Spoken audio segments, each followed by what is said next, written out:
camp as quick as possible. And the Titans and Raiders, we don't know who their quarterbacks are. Bottom of the mountain. Wow. 3 of my guys. Wow. Man. Wow. It's a mountain. It's a tough mountain. Wow. There's nothing I can do. Caleb is tough. It's tough. He slid. He rose, he fell, he rose, he slid. Happens. Dak, I thought he hurt his hand. Then it was hamstring. They were looking at his hand. Now it's his hamstring. James Jones says he quit. Team added a receiver. I don't understand what they're doing. Trevor. It would have been so glorious to really just stick it to Brew, man. Blow a 22-point lead, his beloved Eagles, a great comeback, and then he just throws a terrible interception. He has to fall. There's nothing to do. The mountain is sad about it. Jameis stays where he is. Bo Nix, not a great game, but had played probably well enough the previous week's guarantees. He says, what's up, Kato? Can I have a question? Yeah. Does Bo Nix's receiving touchdown a part of the rich tapestry? Of course. Oh, I didn't know that. Happened, well, he was playing quarterback and he added a touchdown to his team. Yeah, I look at his receiving touchdowns with far more legitimacy than I look at Jalen Hurts' tush-push touchdowns. This at least took some skill to it. Yeah, Daniel Jones. Wow. Hey, Greg, there you go. DJ, he played decent. And you know what, Bryce? I was happy for you. Yeah. And he got he had an interception. It was actually a great pass. Bryce, back on the mountain. We didn't think you'd ever be back on the mountain. Good for you. 6th row. Jay, no. Bro, I got you. Listen, You like that? He's got to stop with these dumb plays. Does. He just has to stop with these dumb plays. Russ was on a bye, so he stays. Gino, every week, man, Gino has a few throws that I'm like, man, there's not 4 quarterbacks in the league that can make those throws. And then he has a few throws. It's like, man, there's not 4 quarterbacks in the league who would make those throws. It's tough. Aaron moved up. Fair is fair. Tua, I know they've lost most of his starts, but the offense has a pulse again. They could have won this week. And Drake May. Listen, come on. It's not quarterback wins mountain. And upon reviewing the all 22 of Titans Patriots, as I of course did, it does appear Wild's guy Kendrick Bourne tripped on that pass that was the game-losing interception. Also, he was throwing into the wind because Gerard Mayo didn't know to take the win. 5th row. Darnold outlasted pumpkin mode. Wow. I mean, he did. He outlasted pumpkin mode. Pumpkin watch? Well, we're going to have to, now he's on like peppermint watch. So I don't know, the holidays change. I'm not sure. But he literally outlasted the pumpkin we brought in to see who would turn into a pumpkin first. The pumpkin's rotting. He's there. Bake Show stays where he is. Kyler stays where he is. Kirk, they all played well this week. All 3 of those guys could have moved up. Well, not Baker, but Kyler and Kirk could have moved up. But you'll see the people ahead of him. Brock Purdy on a bye, Brew. Staying where he is. I don't want to be yelled at about Brock Purdy. And again, it's not left to right. If it were, that's still where he'd be. 4th row. All right, everyone's going to yell at me about Jared Goff. I already know it. What I also know is the 6 guys above him are better than him and have played better than him the last couple weeks, even though he's had this sparkling completion percentage that Wilds is just over the moon about. He's not, the offense has been rolling. He's not making any mistakes. The last 2 weeks, he hasn't done much. Justin Herbert was the hardest guy not to move up. I thought he played brilliantly this week against a decent Browns defense. Jalen Hurts also could have moved up as well, just too hard in the top 6. And CJ Stroud had to move down a bit, even though I don't really blame him so much. He's down his receivers, and the offensive line's getting him killed. Now to the top 3. I don't know. Call me crazy. I think Joe Burrow's pretty good. Another 5-touchdown game. Another game where they score 40-plus points. Another game where he makes almost no mistakes. Jack Jones got him the one time.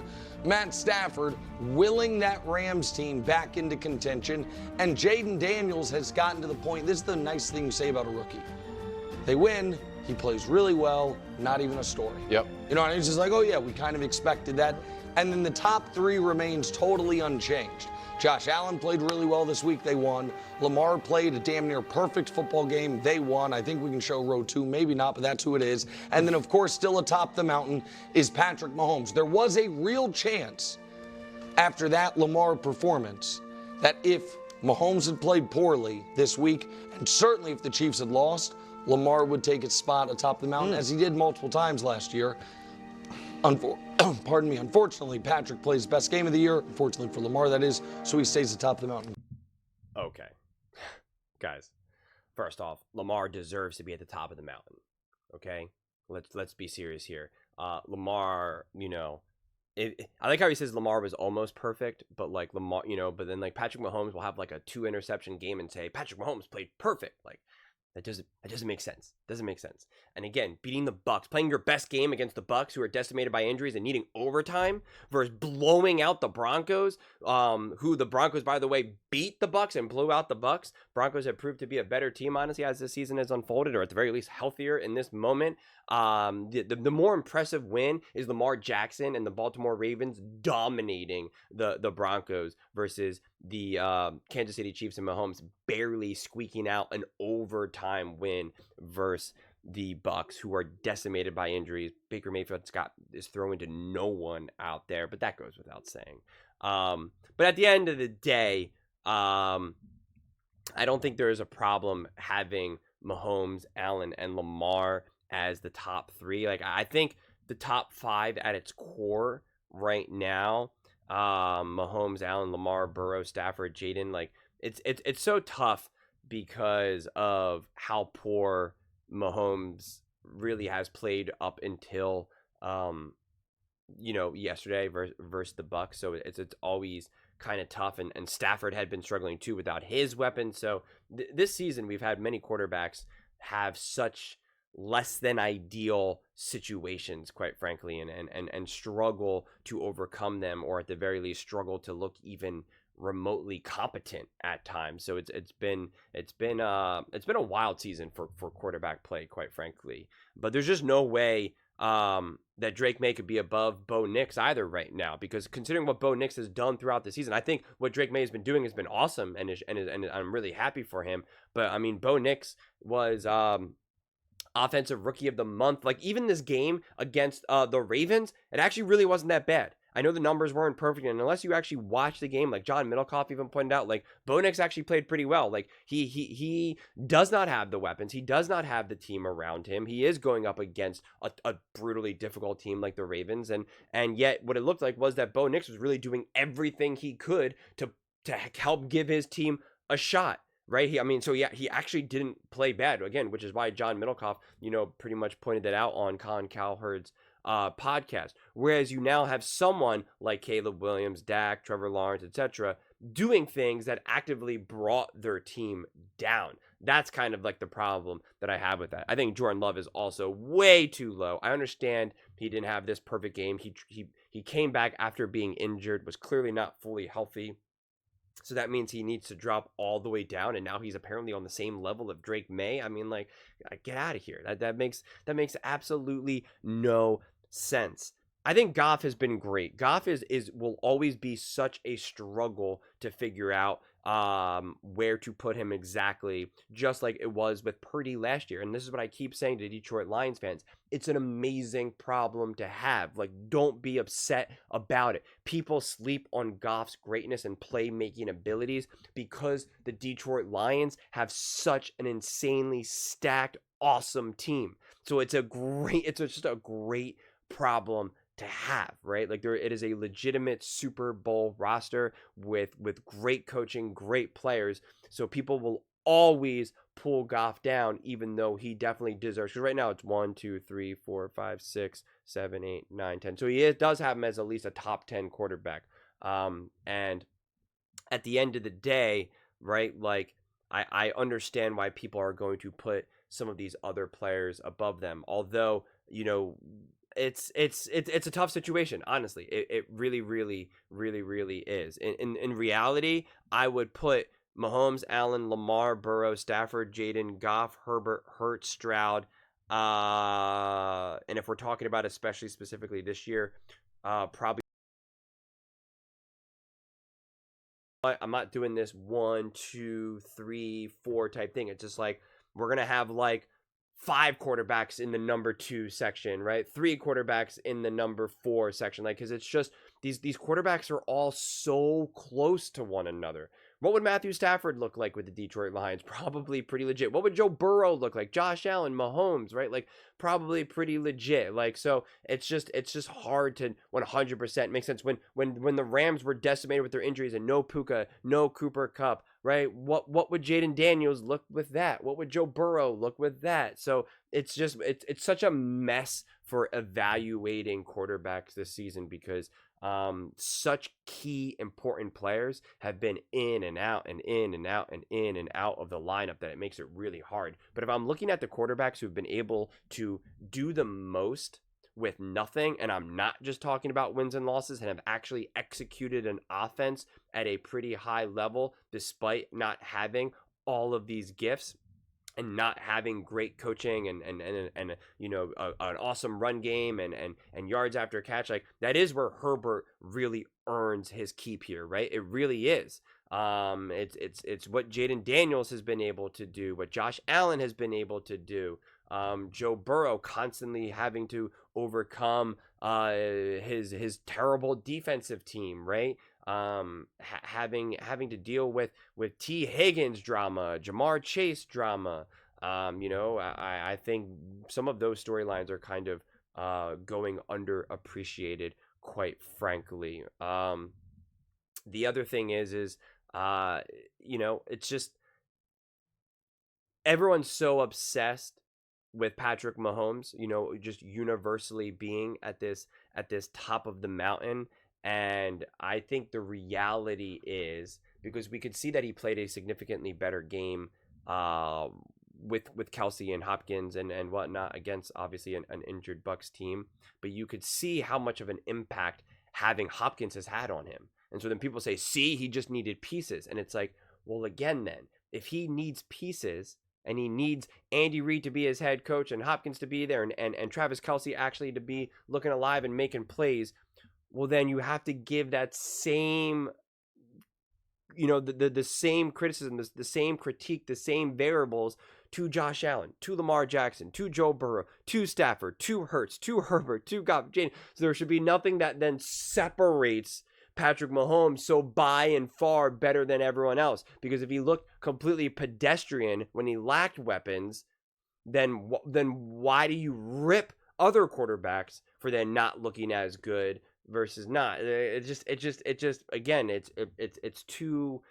inconsistent. And as JCT Slice put it, Mahomes almost threw multiple interceptions in that final drive, the final drive, I think, of regulation. You know, he literally almost did what Nick Wright blasted Purdy for doing, right? And it was just sheer luck that the Bucs weren't able to come away with that interception. But like Mahomes almost laid it on them, quite frankly. So you know, still problematic. And again, when you eke out a win versus the Bucs, who are, as Nick even has them, like a bottom 10 team who are decimated by injuries, and you have to go to overtime to win that game, that's just not an impressive win. If you want to pull down Hurts and the Eagles for, you know, for eking out a win against the Saints, or eking out a win against the Jags, or Josh Allen for eking out a win against the Miami Dolphins and stuff like that, then you have to do the same thing for Patrick Mahomes. You just have to be consistent. Greg, go ahead. Air getting thin up here. I know, at the top man. of the My mountain. goodness gracious. Yeah, I'm going to go straight to Jared Goff. And it's not like the mountain. I like a lot of the positions on the mountain. I just feel like Jared Goff, you can't slide him all the way down there because of what we talk about it being a rich tapestry. Yeah. With Jared Goff this year, yes, the completion percentage has been spectacular. When you put the 6-game win streak up, like, and you look at his numbers, they're fantastic. They're absolutely awesome. Passing yards aren't as like identifiable as everyone else. But when you talk about quarterback play, that comes in. Brew always talks about the intangibles, like leadership, like how they look as an offense, willingness to be whatever is needed for your team to have success. That is Jared Goff. And since that perfect game that he had against the Seattle Seahawks, where he was 18 of 18 and he lit it up, like under pressure is where you want your quarterbacks to be at their best. And Jared Goff is just simply that. Come on. Under pressure. This is who he is. That's now, shocking. You look at all those other stats, and you can say you pull the best numbers, but when Jared Goff is under pressure, and we're talking about even the inclement weather in Green Bay this past week, we were all waiting, and I know if you are not a Detroit Lions fan and not a Jared Goff fan, you were waiting for him to have a slip in that completion percentage, be inaccurate with the ball, slip out his hand, fumble, all the things. But he didn't do those things. This is who he has been all season long. These numbers aren't fabricated. This is Jared Goff. And so for me, when I look at it, it's not just about last week or the Titans game where he only had 85 yards. He's doing whatever his team is asking him to do to get wins, to put them in position to be where they are in the NFC, which is the best team in the NFC and arguably the best team in football because of how he's been playing. Jared Goff should be up a lot higher. It's a very, very compelling case. So I'm just going to put a man to a decision. Who are we moving down? You don't have to move anyone down. Just move Jared Goff up. That's not how it works. Yeah, Stafford goes down. I don't care. Stafford goes down. I honestly, I would take Jaden down. Jaden. I would take Jaden. I know it's exciting because Well, we're excited about the wins. That's why Jaden is up. I knew Greg wouldn't take Stafford down. Just Greg to like me with Stafford. Right, this guy. He's too good. Brew, go Well, ahead. look, Wild said something at the beginning of the mountain that it was a really good mountain. I'm going to second that, Nick. This mountain, I'm going to give you love. An unprecedented level of objectivity that I've never seen from the I mountain. totally agree. I thought something was up. That's why Three always Nick like that. guys, right? Mountain's Three always guys. That's why, yeah, your voice is messed up because Caleb, Dak, and Trevor at the bottom. Nick, kudos to you. And I got to say that Nick is heartless. Nick will drop you like a bad habit. He doesn't even call Trevor the Prince anymore. It's Trevor. Yeah, And then oftentimes it's Trevor Lawrence. like they never even had a thing. And it seems like as he dropped, Caleb was not only on the bottom of the mountain, he's below Drake May. Yeah. Drake May played what, 3 games? Caleb was better at USC. He was higher in the Yes, he was. So Nick, props. Props to you, my man. Props. I do agree with Greg that Goff's got to be up, and I'm going to name a guy, Stafford. Y'all want to act like Matthew Stafford is Tom Brady. No, Matthew Stafford struggled mightily when Cooper Kupp wasn't there, when Puka Nacua wasn't there. 3 touchdowns, 4 interceptions through the first 5, 6 games, something like that. He's played well the last 2 weeks, but Goff should replace him. Herbert has played well in limited opportunities because of Harbaugh, but still, he's played well. But yeah, I'm moving Stafford down. 9 touchdowns, 6 interceptions. Nothing to get excited Not about. touchdown interception ratio, Mountain, or else Mahomes wouldn't be a top. It's a rich tapestry, and a lot of that involves eye test. And how about this? The Rams didn't become sellers, didn't give up on their season. You know why? Because they know they have a quarterback good enough to win a Super Bowl. Because because of Matt Stafford's talent and ability, they held on to the rope. Puka came back. Puka's so fired up, he's punching people. Cooper Kupp has got 2 bad ankles. He don't care. He's still fighting for it. 2 words. What? Jaquaski Tart. Oh, my God.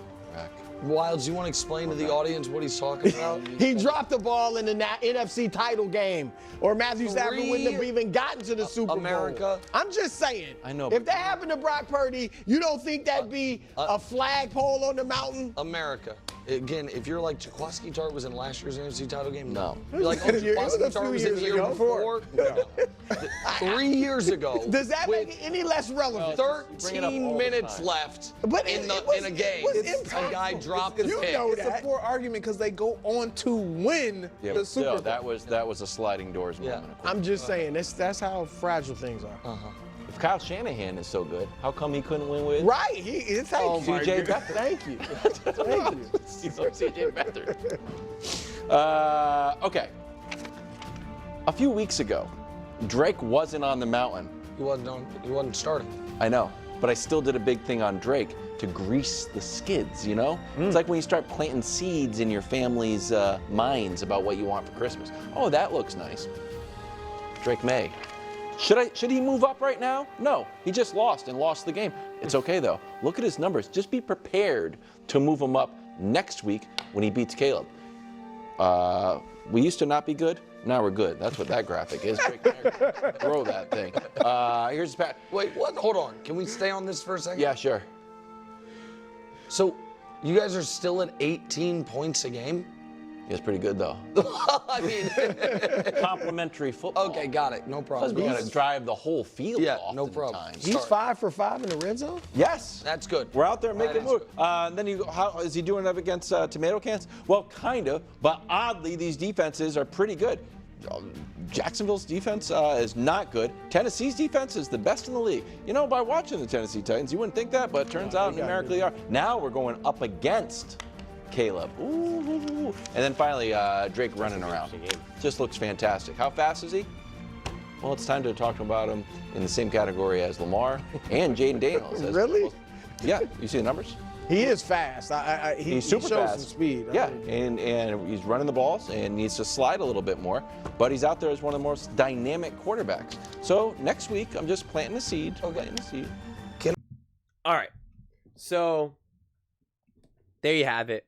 Mahomes Mountain, quarterback Mountain, Lamar Mountain, Allen Mountain, Stafford Mountain, Jaden Mountain, Hurts Mountain, the Kirk Cousins cave. So yeah, I pretty much said my piece throughout the clip. Not a whole lot to add, quite frankly. I don't have too strong of thoughts on Drake May just yet. I'll be perfectly honest. I mean, I think Drake May will be a legitimate quarterback in the NFL, but I'm not prepared to like have a whole conversation about him right now. I'll be totally honest. I know Wilds keeps doing that. He's obviously a Patriots super fan and all of that, but you know, I don't think we're gonna start to bring Drake May above Jordan Love, above Tua. And again, if it's a rich tapestry, I don't see how Rodgers, right? I mean, I guess, you know, it can't be that rich of a tapestry using the past, because if it is, then Rodgers would still continue to be all the way at the near top, you know, like, so it doesn't really always make a whole lot of sense. But yeah, all in all, this isn't the worst mountain. I think if anything, the mountain itself and the design itself is where the flaws lie more than anything. Just like how Greg Jennings was like, move Goff up, and he goes, well, who would you bring down? And he goes, don't bring down anyone, just move Goff up. And you know, Nick is like, well, that's not how it works. And it's like, well, it's how it should work, quite frankly. So I agree with Greg and all of that. You can move someone up without bringing them down. But those are just my thoughts. I'd absolutely love to hear yours. What do you guys all think about Nick Wright's quarterback rankings? Let me know in the comments below. I read every single comment, whether you agree with me or disagree with me. Either way, let's get in some discussions. Let's get in some fights. But ultimately, let's just have some fun. And please do consider subscribing. We're building an amazing community here, and I'd absolutely love to see you part of it. I want to build something that we all genuinely feel connected to. Something that we're really excited to be part of. I think we're well on our way to doing it. And please don't forget to give this video a thumbs up, as it really does help with the visibility and the algorithm. Thank you so much, and see you next time.